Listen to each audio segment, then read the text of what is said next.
Muito bem, senhoras e senhores, de volta na programação da Rádio Web Conectados. Sem muito tempo, Luana curte Hora de Quê? Voz na Lata! Hello! Hello, Lu. Hoje quem tá ao seu lado? Ai, gente, que honra! Hoje é dia do radialista, está ao meu lado um dos fundadores do Clube da Voz, Irineu Toledo. Estourou, hein, Lu? Oi, de novo. Gente, ele é o cara que tem o estilo na voz ou nem um estilo. Nossa, e aí, quero pegar esse gancho para dizer e responder para todo mundo que me manda inbox no Facebook, chega no primeiro dia no consultório e fala assim, ó, sabe o que é? Eu queria saber se eu tenho voz de locutor. Irineu, existe voz de locutor? Nossa, não existe, não. É uma pena que isso aí ficou marcado, mas isso é coisa antiga, né? Por causa dos equipamentos antigos, né? Por causa da célula, do microfone. Então, os cantores, os locutores tinham que ter voz potente, né? Mas com a tecnologia, o locutor só precisa ter voz, uma voz humana. As vozes são lindas, todo mundo tem voz linda. E, ao contrário, esse locutor, voz de locutor, está fora de moda. Porque nós precisamos de voz de gente, voz humana. Yes, é exatamente isso. Então eu brinco assim, ó, se você tem voz de gente, você tem voz de locutor, porque hoje a busca é por vozes que falam com a gente, né? Com voz que eu me identifico. Então, por exemplo, locução publicitária, quando você ouve locução na sua televisão, com aquelas locuções que você às vezes pula, você que quer ser locutor, você não pode pular a locução em vídeo do YouTube, tem que ouvir a locução, tá? Tem que aprender com ela. Na hora lá você tá ouvindo rádio, na hora da música que você troca, você tem que ouvir o locutor falando para aprender com ele. A gente tem buscado vozes que a gente se identifica. Então, por exemplo, eu já fiz uma locução publicitária de estimulação para adoção de cachorros. Eles amaram a interpretação porque eles queriam justamente uma atriz e falaram, pode ser uma voz menos bonita? E eu falei, ótimo! Porque esse é um exemplo incrível, né, de um feedback negativo que eu tive porque eu fiz uma voz bonita, uma voz de locutora. E não é a ideia. A ideia é assim, Luana, é quem vai adotar cachorro. Quem adota cachorro falando, quando você chegou era tão lindo, cachorrinho. Joga essa voz fora. Então é muito lindo, é muito gostoso ouvir a voz do Irineu, por exemplo, e ele mesmo tem que se reinventar sempre, né, com a sua própria voz. A gente tem que chegar perto do ouvido do outro e só chega sendo humano, sendo gente. E essa estética, vamos dizer assim, que foi muito legal, ela, enfim, tá fora de onda por causa da tecnologia. E isso quer dizer o seguinte também, não descarta também que uma voz humana para a atividade profissional precisa saber o que é ritmo, o que é dinâmica, o que é, né, a textura. Claro, você vai ser técnico em relação para que você tenha a voz humana e que ela atenda, né, a estética também, né, porque não é uma voz comum, não é uma voz do nada. Você vai ter que fazer isso ser natural, exatamente, de um jeito, porque as pessoas elas também prestam atenção por causa da estética da sua fala. Ou seja, como a gente fala lá no núcleo vocal, é a técnica abrindo espaço e possibilidade para expressividade. Então, muita gente confunde isso, né? Assim, tem que ser natural? Então é só abrir o microfone. Eu já vi anúncio de emprego, de pedido de locução, e as pessoas comentarem, precisa ser profissional? Eu quero morrer, claro que precisa ser profissional. Então, gente, tem possibilidades de estudo. Então, quem quer ser radialista, quem quer estar na rádio, tem que sim ter formação. A gente tem alguns cursos, no caso de São Paulo, por exemplo, a gente tem o Senac, que formam muitos locutores, formou Leandro Gaia, não é isso? Que jabá é esse? Que jabá é esse, Lu? Que jabá é esse? É só um pedido, tem muitas opções, tá? Pra gente estudar mesmo e se tornar radialista. Só pra gente não fazer um jabá só, tem o Rádio Oficina também, que é muito bom, né?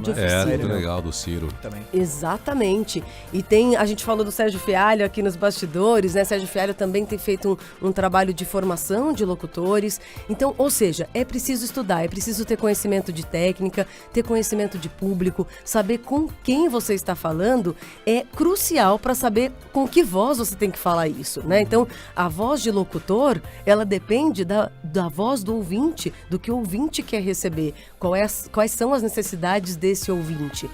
Então, acho que a minha melhor resposta para quem chega para o meu consultório, para quem é aluno e está buscando entrar nessa área, nessa área de rádio, a sua voz tem que ser responsiva. Então, na hora que o Irineu recebe uma locução de varejo, a voz dele tem que ser responsiva para sair dessa beleza que é essa voz. Mas o que é responsivo? Responsivo eu respondo pro que o cliente quer. O Irineu falou na entrevista dele, né? Não sou eu mais ali, estou a serviço do meu cliente. Então o cliente quer uma voz lá pra cima, alegria, com ritmo, com agudos. Eu tenho que sair desse lugar. Porque é isso que ele quer. Então a minha voz tem que estar pronta para responder o que esse cliente pediu. Não, ele quer uma coisa mais íntima, uma voz bonita mesmo, ok? Eu tenho que ter suporte para fazer isso. E aí que a gente tem aliado ao curso de rádio, de locução. Temos cursos também de locução comercial, de narração de documentários, nos vários tipos de curso que a gente pode ir atrás. A gente tem a fonoaudiologia se especializando nessa área e cuidando da técnica a favor da expressividade. E a gente tem a nossa escuta, que foi a primeira dica que eu dei. Vamos escutar rádio. Escutar, ou seja, uma coisa ativa. Não é só ouvir. Ouvir rádio é uma coisa. Escutar o CD. Vou fazer meu jabá de novo. Aí tá certo. Comprem. Legal. Feliz Dia Novo. Irineu Toledo. Tem CD, ele falando coisas maravilhosas pra gente, dica de vida. Ô Lu, mas assim, você falou que hoje em dia a pegada é mais uma fala natural, né? Que converse com a pessoa, sim, diretamente, né?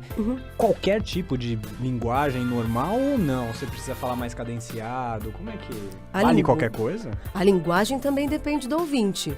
Então, muitas vezes a gente descobre qual é o tipo de locução lendo o texto, porque dependendo da linguagem que o cara do marketing fez o texto, você sabe qual é a voz esperada para aquilo, né? Então, a linguagem, a gente tem, lógico, temos que saber falar corretamente, temos que ter boa articulação, saber o que é ressonância, o que é timbre, saber o que é tom. A gente tem que minimamente saber conversar com o cara que nos passou o briefing, saber responder o que o diretor nos pediu. E muitas vezes, para quem aí já é locutor, já está entrando nessa carreira, a gente tem que saber se autodirigir. E para isso, porque a gente faz muita locução, né? A gente faz locução em casa. Sim. Cria o home studio, então fala, como faz para ter home studio? Primeira coisa, tem que saber se autodirigir. Tem que se ouvir, em vez de ficar só se martirizando. Ai, que droga, queria ter a voz do Irineu Toledo. Isso eu já sei que eu não vou ter. E tudo bem também. Sorte sua. Sorte sua. Você que tem futuro, eu só tenho passado. Imagina, tanto futuro aí, né? A gente estava falando sobre isso. E, Irineu, uma pergunta pra você. Você aquece sua voz? Você tem algum ritual de preparação da sua voz? Não, só dia que eu tô enroscado mesmo, que eu faço aqueles exercícios que eu aprendi com a Mara Belau. Beijo, uma Mara. época que eu tava ruim, então ela me deu umas técnicas lá pra eu pra limpar. Se tá com uma baita gripe, não consegue fazer, o trabalho tem que ser entregue. Como é que a gente recupera a voz um pouquinho, aqueles exercícios quando tá sujo, quando tá cansada a voz. Então, mas em geral eu sou um relaxado, por exemplo, eu saio falando de manhã e tal. Agora, comercial, como você falou ali, você tem uma expectativa, então você tem que ter uma persona, então você tem que já imaginar com quem você está falando, então você não sai falando a sua voz, sai lendo, né? Você não está lendo, né? Todo mundo é alfabetizado para ler. Mas com quem você está falando, o texto, que linguagem que é, você precisa... fazer essa associação para usar seu instrumento direito. Exatamente. Renderia ou não renderia mais uma hora? Nossa, renderia muito. Então é isso, gente. Se preparar, se conhecer a minha voz, saber o que eu preciso para estar ali, não deixar que o fracasso, tome conta, não, vamos receber não para receber muitos sims, vamos nos conhecer, estou à disposição. Beijo para Dani Sardinha, que está trabalhando também com radialista e assiste todos os Vozes na Lata. Assim, aqui, ó, todos Lu, tem uma pessoa que é a Elisete Romana da Silva, ela escreveu bela entrevista, hein? Tô curtindo pra caralho. caracas, top, e depois ela acabou de falar que vou colocar no meu vocabulário a palavra responsivo, hashtag responsivo. É isso aí, vamos ampliar nosso vocabulário. É isso aí, obrigado a você, meu querido ouvinte, que passou conosco essas 2 horas super bacanas. Não desconecta, continue aí que já na sequência tem o Samba e Notícia com o grande Raoni Pacheco. Logo mais na programação tem o programa... Ih, não tem mais 90 por hora, acabou da rádio. Eu esqueci, perdão. E no YouTube você nos encontra, programa Tribo Urbana, lá você confere todos os programas na íntegra e muito mais. Ô, Luaninha, como é que faz pra ver o Voz na Lata? Opa, tem Facebook, fanpage, Voz na Lata, tem todos lá, assistam todos, palpitem, mandem perguntas, dicas pra próxima semana, o que vocês querem ouvir. E é isso. É isso aí. Tem aqui os figurão, que nem o Irineu vem, não vem? Mas também vem uma galera que tá querendo mostrar seu trabalho. Manda se você quiser entrar em contato com a gente, manda pra programa triburbana@outlook.com. É o Irineu, Lu, eu fico nervoso. Lógico. Beijo, Lógico, tribo. Beijo.